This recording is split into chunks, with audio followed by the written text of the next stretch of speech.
जी, बिस्मिल्लाहिर्रहमानिर्रहीम। अस्सलाम वालेकुम ऑल माय डियर स्टूडेंट्स। कल जब हमने कॉन्स्टिट्यूशनल डेवलपमेंट्स इन पाकिस्तान के हवाले से हमारे लेक्चर्स का आगाज़ किया, तो अनफॉर्चुनेटली पहले जो दो लेक्चर्स रिकॉर्ड हुए उनमें ऑडियो जो है वो किसी वजह से, टेक्निकल रीज़न्स की वजह से वो शामिल नहीं हो सकी। तो उसके हवाले से उसी लेक्चर को रिपीट आज कर रहे हैं। तो बेसिकली उसमें हमने बात की थी salient features of the government of India act 1935, which was the very first colonial constitution provided by the British government for British India.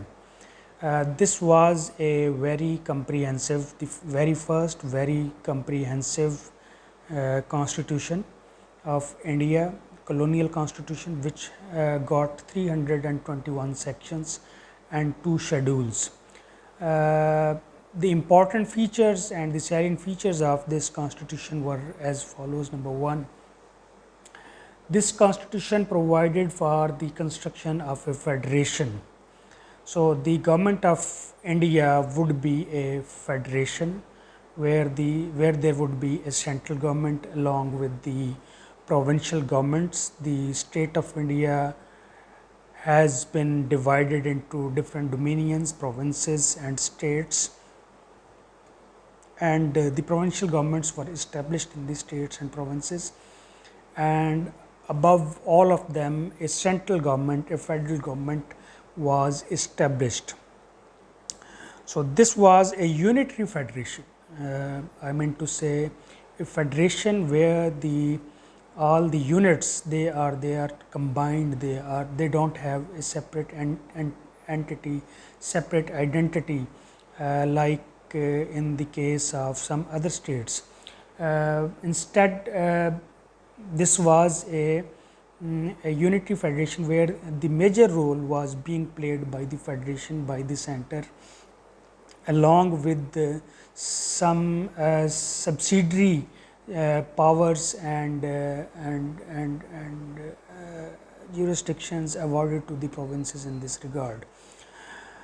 So the provinces were deriving their power from the federation, and they were supposed to exercise their jurisdiction in their provinces as per the directions and superintendence and control of the Governor General of India, who was subordinate to the Secretary of State to India, and who was the representative of the Crown of Britain. So this was basically the hierarchy of federation and provincial governments in British India. A partial responsibility in the form of a diarchy at the center was introduced. As I said before, this was a diarchy. I mean to say, simultaneously two governments they were working simultaneously in provinces. Provinces were not completely independent to run their affairs. Instead, having said that, they were granted with some powers, but they were supposed to exercise those powers within the limitations, within the directions provided to them by the central government from time to time. So this was a diarchy. Number 3, the Governor General of India and the governors of the provinces were granted extensive powers by means of safeguards, reservations, special responsibilities, and overriding powers. Yes, they can undo any order, any decision of a provincial government. The governor of that province can undo single-handedly. Similarly, the Governor General of India, he can override, he can suspend, he can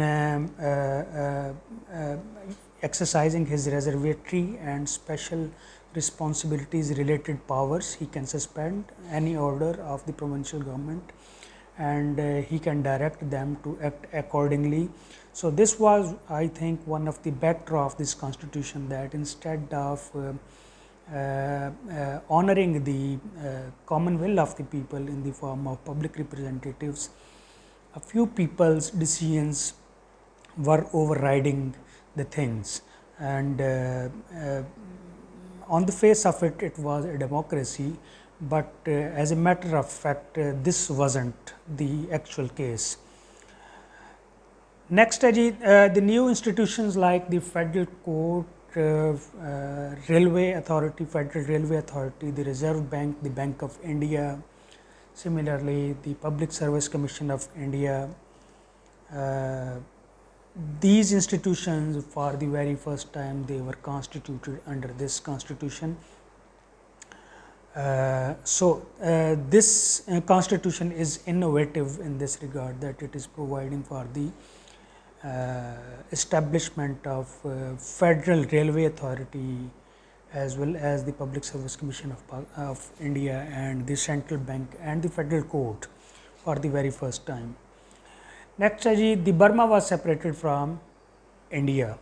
This constitution provided for the segregation and termination of Burma from the state of British India, and that was declared as a separate state. This act also provided the mechanism, the procedure for the accession of states. If any state wants to accede to the British India, so this constitution provided the procedure that any ruler, any king of an independent state adjacent to India, or otherwise, if it wants to accede to the British India, it can be done so upon his own will, or upon the will of his heirs, or upon the will of his missus. So he or she, whatever the ruler is, he or she can accede to India. So what would be the terms and conditions of this accession? This may change from case to case, and the British India's executive, the federal government, they will decide the terms and conditions on which that particular state would be admitted for accession. Once a state has acceded to the British India, afterwards it cannot get separated from the British India. Instead, it is permanently annexed to the British India now. After that, the area of federal jurisdiction extended to the whole of British India, including the states that had acceded.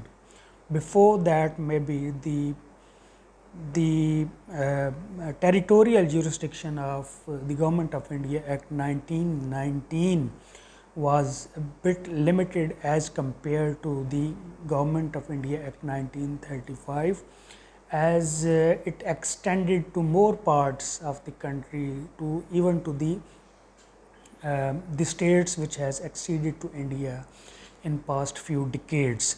So basically, under this constitution, the territory of the British India, that has been extended enormously.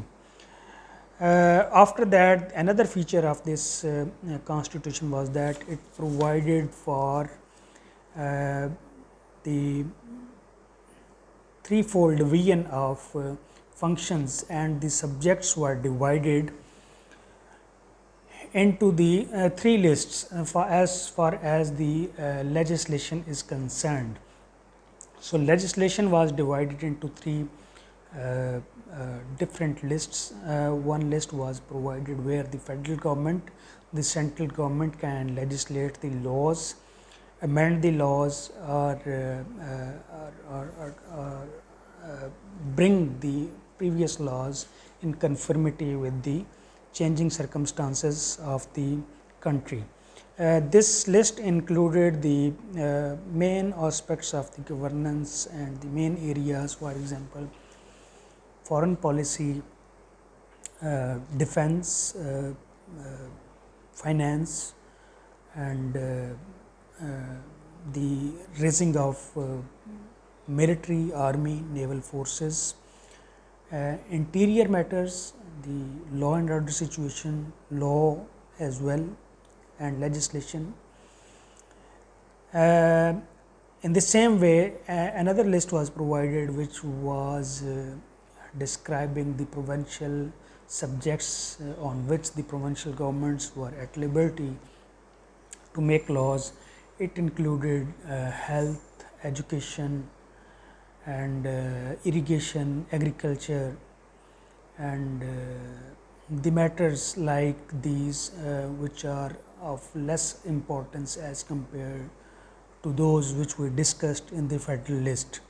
So these things were left to the provinces to make their laws according to their own will, and they may vary from province to province.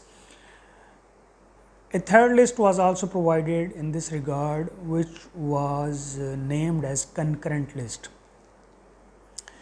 In this list as well, a few subjects, a few areas or topics or departments, they were mentioned on which both the central government and the provincial government, both of them were competent to make laws simultaneously. But in case of any inconsistency among them, if the federal law is providing something else and the provincial law is providing something else, and both are contradictory to each other, then the constitution is stating that whatever the central government will make in that regard, that will prevail, and the legislation of the province of that particular state or of that tribal area, that will be considered as suspended and null and void. So these were the brief overview of features of the Government of India Act 1935. Thank you very much.